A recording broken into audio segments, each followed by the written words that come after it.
only President Trump could deal with Xi Jinping. He did a fantastic job. He has great respect for him. Clearly, President Xi has great respect for President Trump.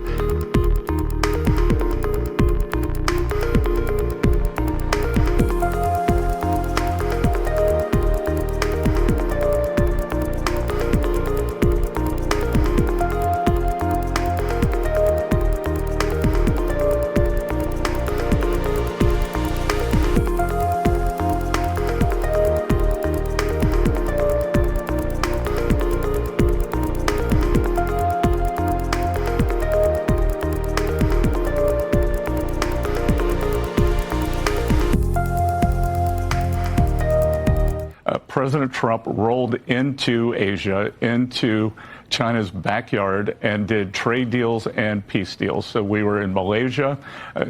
The president signed the Cambodia-Thailand peace deal.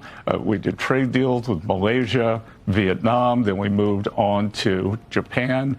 President and the new prime minister got along fantastic. The Japanese agreed to invest $550 billion into the U.S.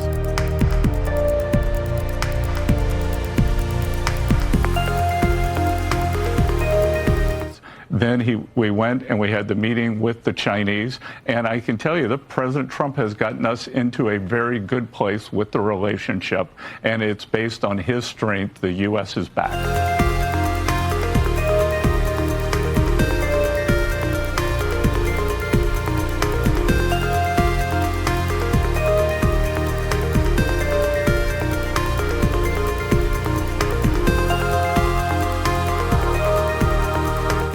Let's talk about Donald Trump. He's on the final leg of his Asia tour, and it's resulted in a historic peace deal between Thailand and Cambodia, transformative trade and investment agreements with Malaysia, Cambodia, Thailand, Vietnam, Japan, and here he is in South Korea. When America thrives, our partners thrive, and our alliances thrive with all of the countries. The Indo-Pacific thrives, and that's good for all of us, and the entire world becomes safer and wealthy and greater than ever before. We get along with a lot of countries. We solved a lot of wars and a lot of problems, and that's all good for all of us. The extraordinary American turnaround that I've just described has been achieved not by just continuing business as usual back in Washington. Michael, although Donald Trump clearly puts America first and he has an American first agenda, that doesn't mean America alone. What do you make of his Asia tour? Well, again, very successful. I thought his meeting in Japan was extraordinary, re-emphasising the close relationship between America and Japan, Malaysia, now South Korea. This guy is very different to every other US president we've seen, apart maybe from Clinton. Trump uses his personal and American muscle, right? He swings a bat around the world and he's getting things done. He's not for this soft touch diplomacy done through bureaucrats and diplomats. He uses the muscle of the American economy and the American military like no other president I've ever seen. Clinton had extraordinary personal skills, but this guy, you know, through his charm and charisma, if you want to call it that, and the bat he's carrying, gets these countries to submit to the will of the Americans. And I think what he's done in some of these wars has been extraordinary. I mean, the Congo war that he helped resolve was extraordinary. That nasty conflict with Rwanda had been going on for a long time. And of course, in Gaza, the crowning achievement, getting the hostages out. So he's very different to any other president we've seen, and so far in international relations, he's been extraordinarily successful. If you put that record against any other modern president,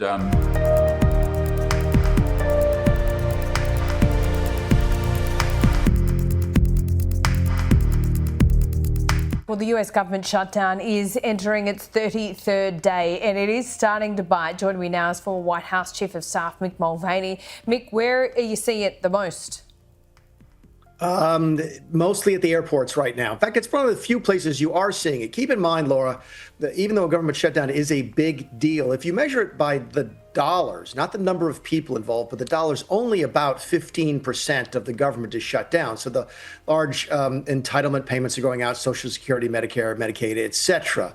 What's not happening are things like the national parks, which affect people who are going to the parks, but it's also affecting air travel. And that's millions of people every single day. That the air traffic controllers are going to work. They're just not getting paid. They were supposed to get paid last Tuesday, and they did not. That was the first time they got a completely $0 paycheck. And some of them are simply refusing to show up for work. They're calling in sick, for example. It hasn't had a tremendous impact yet. It's been different from day to day. You might have one day with a bunch of cancellations and delays, and then the next day, not that much of an impact. But that is the place where we're really seeing it start to bite directly into, ordinarily with people who don't really interact with the government. But when you get on an airplane, you do, and it simply doesn't have the level of support that it typically does. Trump's not even talking about it, but it is starting to become an issue for him, isn't it? Politically, both parties think they are winning. And I know, as crazy as that sounds... Which means they're probably both losing, Mick, right? Well, either both winning or both losing. It depends on who you're trying to keep happy. If you're trying to keep happy your base, either on the far left or the far right, I think you could make the argument that both parties are winning. The Democrats are satisfying the anti-Trump wing of their party, and the Republicans are sort of satisfying the far right of their party that doesn't like the government mostly in the first place. But the huge swath of people in the middle are really upset. The bottom line, though, is that it looks like those folks in the middle blame both parties fairly evenly, and in any event, very, very few, if anybody, actually changes who they vote for based on a government shutdown. So it doesn't have the dramatic political impact that you otherwise think might happen. No, Trump has got a lot of political momentum at the moment. He's had a lot of wins on the world stage in particular. The latest one was with President Xi. I mean, they looked affable enough. They looked like they got along. They said they've made deals on trade. And Trump, even in the last couple of hours, has hinted at a secret pact. What could that be about? Who knows? I have no idea. And I don't think anybody really does. Keep in mind, Donald Trump does tend to think out loud. So if he mentions that one time, then you can sort of, pay attention to it. If he mentions it 5 or 6 times, then you have to actually figure out what it means. It was a good meeting with President Xi in South Korea. It wasn't a comprehensive victory, wasn't a huge trade agreement on all topics, didn't sort of, lower the temperature between the countries very much. But it did move the ball in the right direction. And the relationship between the two men seems to be as strong as it ever has been. And keep in mind, one of the things you worry about if you're an American, if you're Chinese, if you're sort of anybody in the Pacific, is what does the relationship look like? If Donald Trump picks up the phone to call President Xi, will he take the call, and vice versa? And right now, I think the answer is yes. So it's this cold peace, as opposed to a cold war that we had with the Soviets. This cold peace that we sort of had with the Chinese has warmed up a little bit, and that's good news. But we're a long way from being at normalized relations.